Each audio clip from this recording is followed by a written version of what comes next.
नमस्कार दोस्तों, मैं नीरज अपने YouTube channel Neeraj HD point पे आपका स्वागत करते हैं। आज मैंने एक वीडियो ऑलरेडी अपलोड कर दिया है। आज फिर से एक नया वीडियो लेके आ रहे हैं आपके सामने। तो पहला क्वेश्चन है, आप देख सकते हैं पहला क्वेश्चन, और जो तरीका हम बताने वाले हैं उस तरीके के से अगर क्वेश्चनों को आप सॉल्व करते हैं तो आप एग्ज़ाम हॉल में विद इन सेकेंड क्वेश्चन को सॉल्व कर पाएंगे। तो चलिए स्टार्ट करते हैं। पहला क्वेश्चन है, चलिए पहला क्वेश्चन है, स्टार्ट करते हैं।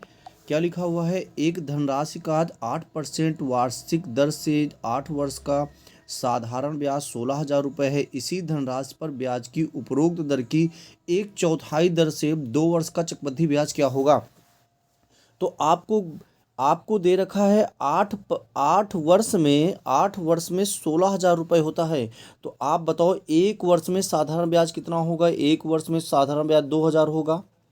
ठीक है, एक वर्ष में 2,000 रुपये होगा, वो भी 8% के ब्याज की दर से। 8% के ब्याज की दर से एक साल में 2,000 रुपये होगा। तो अगर 8% पे एक 2,000 रुपये हो रहा है, तो अगर 8% का 1/4 निकालें तो 2%, यानी कि अगर हम 1/4 वर्ष में देखें, यानी एक चौथाई ब्याज पे देखें तो इसका एक वर्ष का ब्याज कितना आएगा? मात्र 500 रुपये आएगा। एक साल में एक चौथाई अगर साधारण ब्याज देखें तो 500 रुपया आ रहा है एक साल में। तो यानी 2% ब्याज की दर लगी है।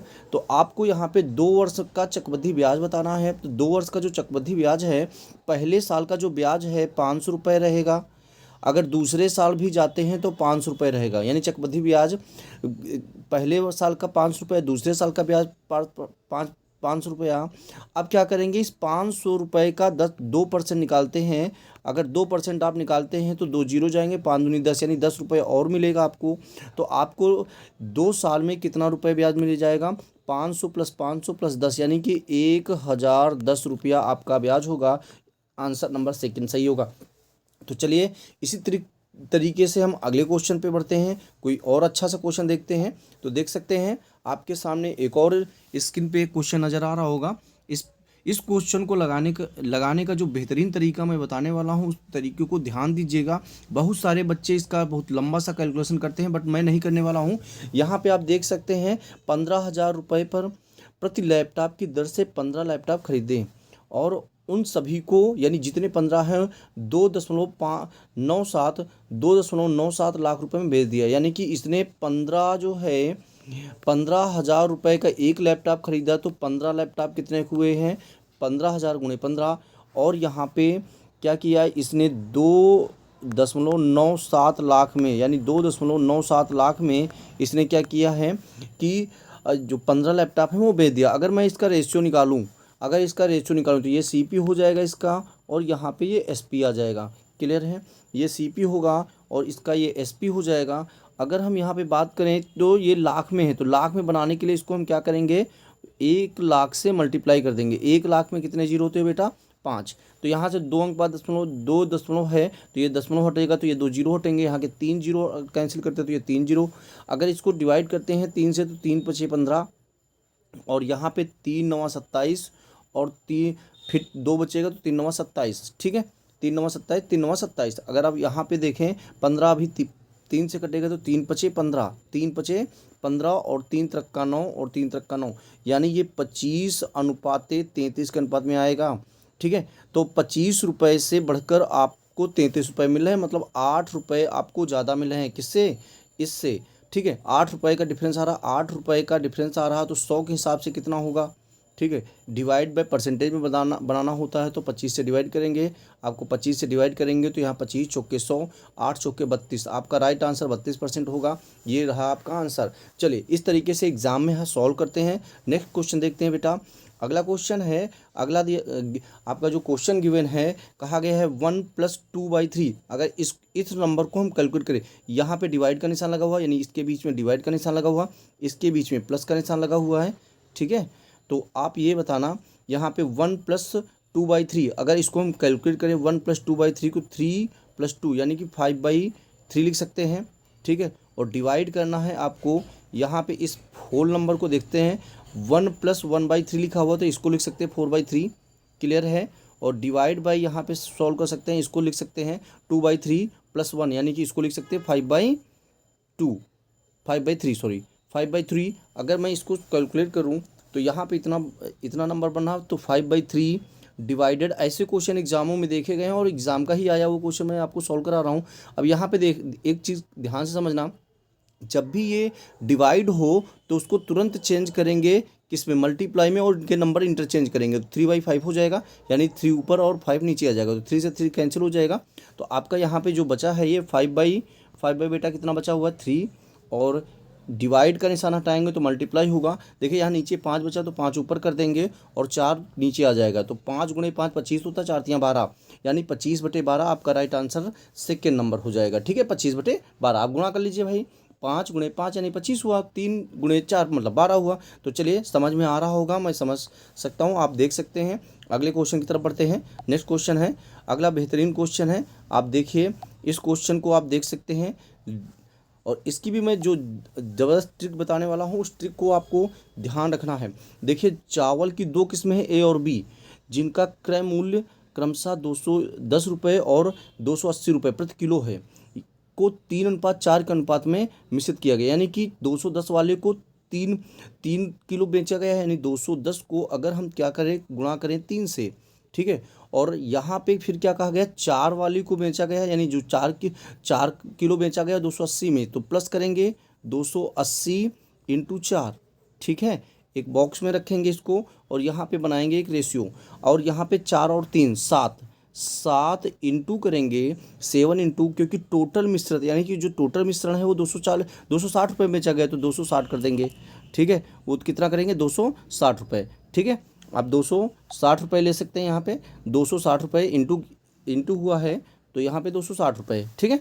अब यहाँ पे करना क्या है, 7 से देखिए ये पूरी वैल्यू कट जाएगी, तो 7 से काटेंगे तो 7 × 21 हो जाएगा, यानी यहाँ पे 30 आएगा, यहाँ 7 चौके 28 आएगा। अब देखिए जीरो भी कटेगा, तो इसका ये जीरो, इसका ये जीरो, इसका ये जीरो कट जाएगा। 3 × 3 कितना हुआ बेटा 9, प्लस 4 × 4 16, इन दोनों को जोड़ेंगे और अनुपात होगा 26। अगर इन दोनों को जोड़ें तो 25 आ रहा है, यानी 25 अनुपात कितना हो रहा है बेटा 26 हो रहा है, यानी कि 1 रुपये की वृद्धि हुई है, यहाँ पे 1 रुपये बढ़ा है, तो 1/25 × 100, एक तो कितना आएगा 25 चौके 100, यानी कि आपकी जो रेट ऑफ इंटरेस्ट होगी वो 4% होगी। तो answer number C is right answer. तो चलिए अगले क्वेश्चन की तरफ बढ़ते हैं। नेक्स्ट क्वेश्चन है, आप देख सकते हैं बहुत लाजवाब क्वेश्चन है। कहा गया है, ऐसे क्वेश्चन एग्जाम में पूछे जाते हैं, एक 7 मीटर त्रिज्या वाली वृत्ताकार मैदान 3.5 मीटर चौड़े पथ से घिरा हुआ, यानी एक वृत्ताकार मैदान है और ये 3.5 मीटर चौड़े मार्ग से घिरा हुआ है। अगर यहाँ से यहाँ तक देखते हैं, यहाँ से यहाँ तक देखते हैं तो ये 7 मीटर है। अगर मैं इसको स्मॉल आर मान लूँ और यहाँ से यहाँ तक जो है 3.5 मीटर है, तो अगर मैं टोटल कैपिटल आर मान लेता हूँ तो कैपिटल आर हो जाएगा 7 + 3.5 यानी कि 10.5। क्लियर है। अब यहाँ पे स्मॉल आर आपका हो गया 7। तो अगर यहाँ पे पथ का क्षेत्रफल निकालना है, यानी पथ का डायरेक्ट क्षेत्रफल निकालना है, तो रूल होता है pi capital R plus small R, bracket में अगले हो जाएगा capital R minus small R. ठीक है, तो ये दो, यानी एक बार पाई का मान 22/7 होता है, तो ये 22 मैंने 7 रख दिया है, इंटू एक बार दोनों को जोड़िए 10, 10.5 और 7 जोड़ेंगे तो 17.5 आ जाएगा, 7.5 होगा। और इसी प्रकार से आप अगर दोनों को घटाएंगे तो 10.5 में से 7 जाएगा, तो आपका बचेगा कितना 3.5। अगर मैं 7 से डिवाइड करता हूँ तो 0.5 आएगा, 0.5 आएगा। अगर इसको मैं 0.5 से 22 को मल्टीप्लाई करता हूँ तो 5 दूनी 10, 5 दूनी 10 बेटा, 5 दूनी 10 11। ठीक है, एक हाथ से लाए तो एक अंक 10। अब इन दोनों का आपस में मल्टीप्लाई करेंगे तो आंसर आएगा, देखिए 11 × 5 = 55 यानी 5 आया। ठीक है, और यहाँ पे 11 × 7 = 77 और एक हाथ से 11 × 5 = 55, 77 में से 5 जोड़ेंगे तो 77, 5 = 82, 8 बचा, 11 × 11 8, 11 और 8 जोड़ेंगे तो 192 कितना हो जाएगा 5। तो आपका जो राइट आंसर आने वाला है वो कितना हो जाएगा, देखिए सी आंसर लिखा हुआ है, तो यहाँ पे आपका राइट आंसर क्या होगा, सी हो जाएगा। ठीक है, चलिए आज का लास्ट क्वेश्चन है और इस लास्ट क्वेश्चन को ध्यान से देखिएगा, ज़बरदस्त क्वेश्चन है लास्ट क्वेश्चन।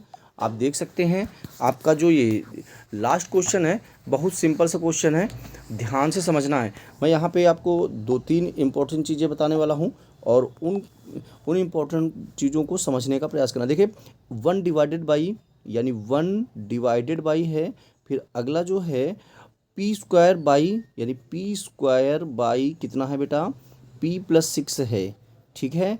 और ये एक छोटे से ब्रैकेट में है, पी स्क्वायर है और यहाँ पे फिर प्लस लगा हुआ है, यहाँ पे लिखा है 6p बाई कितना है, p प्लस 6।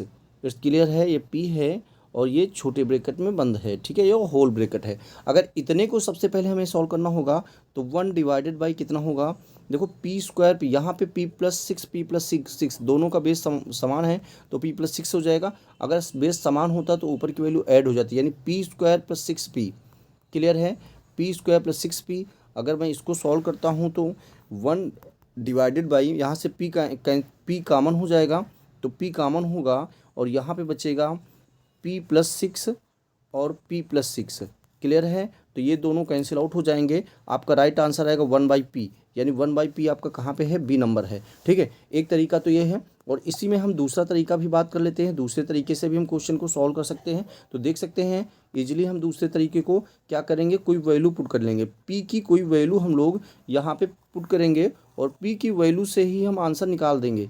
देखिएगा कैसे निकालते हैं, जादू हो जाएगा एक, बस 5 सेकेंड में आपका आंसर आ जाएगा, विद इन सेकेंड में आपका आंसर आने वाला। देखिए अगर मैं p बराबर सपोज कर लेता हूँ कितना 1 है, तो 1 डिवाइडेड बाई यहाँ पे क्या आएगा 1 का स्क्वायर, p बराबर 1 है तो p 1 का स्क्वायर 1 होगा और p यानी यहाँ ने p 1 प्लस 6 यानी कि 7 हो गया है और प्लस यहाँ पे 6 हो जाएगा, divide by p plus 1 plus 6 यानी 7 हो गया है। इट्स क्लियर है, आप देख सकते हैं यहाँ पे लिखेंगे 1 डिवाइडेड बाई, यहाँ की वैल्यू बेस सेम है तो 7/7 ये कैंसिल आउट हो जाएगा, यानी यहाँ 1 बचेगा, यानी आपका आंसर आएगा 1 डिवाइडेड बाई 1।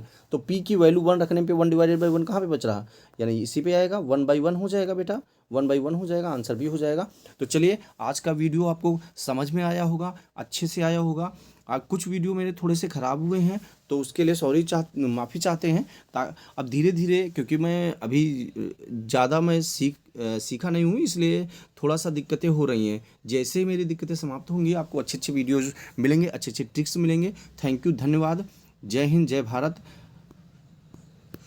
जय हिंद।